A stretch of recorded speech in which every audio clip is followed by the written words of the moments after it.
Hello বন্ধুরা, আজকের জীবনটা শুরু হচ্ছে এই চুলো থেকে। রান্না বান্না নিয়ে সকালে চা পানি খেয়ে নিয়ে এখানে চুলো ধরিয়ে দিলাম। প্রচুর কাগজপত্র জমা হয়ে গিয়েছিলো, তো কাগজপত্র সবসময় এখানে সেখানে ফেলার থেকে চুলোর মধ্যে দিয়ে পুড়িয়ে দিই, কারণ আবর্জনা প্লাস্টিক এইগুলো একদম মাটিতে ক্ষত হয় না। সেই জন্য এগুলোকে আমি এক জায়গায় জমা করে চুলোর মধ্যে দিয়ে চুলো ধরিয়ে দিই। তো আমাদের জীবনে যখন গ্যাস ছিল না তখন আমরা সব কিছু চুলোতেই করতাম, তাই না? এখন আমাদের জীবনে গ্যাস চলে এসেছে, সেই জন্য আমরা এখন চুলোকে ভুলে গেছি। কিন্তু হ্যাঁ, পুরাতন দিন আর পুরাতন জিনিস ব্যবহার কোনো দিন ভুলতে নেই, তাই না? আমাদের জীবনে যখন গ্যাস ছিল না আমরা এতেই সব কিছু করে খেতাম, তাই না? আমাদের জীবনে যতই ভালো দিন আসুক না কেন, কিন্তু আমাদের কোনো দিন নিজের পুরাতন আর অতীতকাল ভুলে যেতে নেই, কি? তো এখানে চুলোর মধ্যে ভাত বসিয়ে দিয়ে ওর মধ্যে ডিম দিয়ে দিলাম। এত ছোট ছোট ডিম ছিল যে বলার মতন না। আর এখানে এই ঘাস ঘুষের ভেতরে আমার নারকেল গাছের পাতা চাপা পড়েছে, সেই নারকেল পাতাগুলোকে এখন তুলে নেবো, কারণ এইগুলো এখন রোদ হচ্ছে, একটু তুলে শুকনো করে নিলেই ভালো হয়। তো এখানে এই পাতাগুলোকে তুলে নিয়ে এলাম। দেখো কত রকম মানে পচে গিয়েছে পাতা আবর্জনার। এখানে এই ঘাসগুলো দেখছো তো মরা মরা হয়ে গেছে, এতে দিয়েছে ঘাস মরার ওষুধ।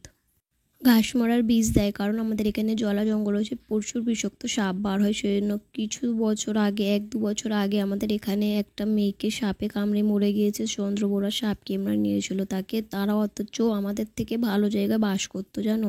তার একটাই মেয়ে ছিল, সেই মেয়েটাকে সাপে কামড়ে মারা গিয়েছে। তা সে আর বলার নেই।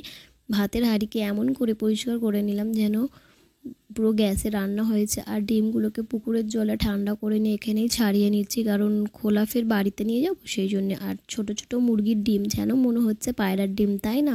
তো কিছু দেশি ডিম আর কিছু পোলট্রি ডিম মিলিয়ে রান্না করে নিলাম। আজকে ডিম আলু করব। আর দেখো আকাশটা কত সুন্দর দেখাচ্ছে।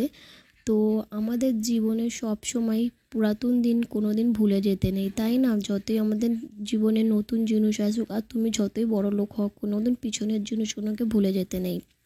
এখানে ডিমগুলোকে ভেজে নিলাম, আলুগুলোকে ভেজে নিলাম, নিয়ে ডিম রান্না করার জন্য আলুকে ভেজে ডিম ভেজে আমি প্রতিবার তরকারি রান্না করি। এখানে মশলা কষিয়ে টমেটোর দিয়ে দিলাম। এখানে ফের আবারও উচ্ছে শসা খাবার দাবার কিছু নিয়ে এসেছিলো, সেগুলোকে এখন খালি করতে হবে। তো ঘরদোরের অবস্থা প্রচুর বাজে হয়ে রয়েছে, তো এখানে ভাবলাম একটু 1 কাপ চা খেয়ে এই কাজগুলোকে করে নেওয়া যাক। কারণ চা আমাদের আমাদের সকাল থেকে এখন 2-3 বার চা খাওয়া। এখানে অনেকটা আদা রসুন কিনেছিলাম, সেই আদা রসুনগুলো আমার মেয়ে বসে বসে ছাড়াচ্ছে। আমরা এখানে একটু চা খেয়ে নিচ্ছি। ঘর বাড়ির অবস্থা খুবই বিচ্ছিরি। আর এখানে দেখো পুকুরে সাঁতার কাটছে ছোলাটা নিয়ে। তো আমাদের এখানে পুকুরে প্রচুর জল ভর্তি হয়ে গিয়েছে কদিনের বৃষ্টি। আর এখন আমরা রান্না বান্না করে নিয়ে খেতে বসে পড়লাম, যেন মনে হচ্ছে আমরা বাম হাত দিয়ে খাচ্ছি, কারণ ভিডিও করতে গেলে এমনই হয়ে যায়।